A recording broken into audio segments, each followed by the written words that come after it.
Guys, mbere yo gukomeza reka tubanze twamamaza umuterankunga mukuru ibiganiro byose tubagezaho. Nta wundi rero ni Monaco Cafe. Monaco Cafe ni restaurant igezweho hano mu mujyi wa Kigali, igufitiye pizza, chips, burger n'ibindi byose ujya wifuza kurya wasohotse. Igufitiye kandi ibinyobwa by'ubwoko bwose. Muri Monaco Cafe ushobora kuhasohokera uri kumwe n'inshuti, uri kumwe n'umuryango, ushobora kuhafatira anniversaire. Nta hantu ushobora gusohokana umukobwa ugutereta ubundi akaguza ku nkeke akubwira atari kubundi hazaritse tugasubira haha. Anyway, niba ukunda kureba match za football, nakubwira yuko berekana match z'ubwoko bwose, Premier League, La Liga, Bundesliga, ntukajye uhabura. Ikindi nakubwira kandi nuko bakora muri T2000 muri second floor. Ushobora no kubandikira kuri social media, ukabandikira kuri Instagram, Facebook cyangwa website yabo, cyangwa se nanone ukabandikira kuri no nimero ureba hano. Anyway, reka kwamamaza tuwe tucumbikiye nasigaye dukomeza na video yacu kwanza. Yo guys, iyi ni The Buzz nanone. Nkuko Misonorine yavuze ngo buryo imyambaro wambaye igaragaza ishusho y'umunyarwandakazi. Umunyarwandakazi n'uteye nk'igisabo kandi ndatekereza ko byose bigaragara. The Buzz yagutegura abakobwa barindwi bateye nk'ibisabo mu Rwanda, kuva kuri Karine kugeza kuri Jessica. Wowe icara utuza asigaye wihera ijisho.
byose bigaragara.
No, baby. Turn around, sweetheart.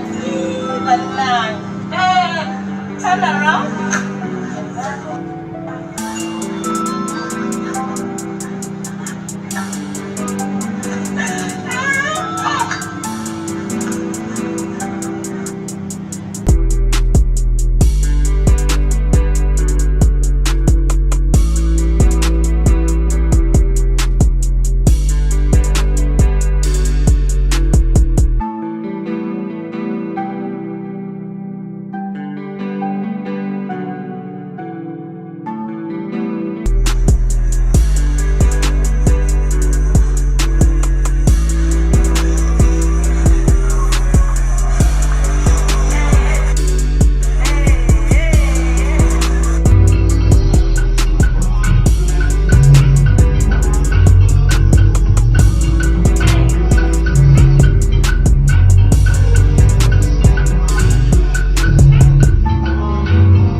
iyi ni The Buzz, mwibuke gukanda subscribe tubonane muri video yacu ikurikira.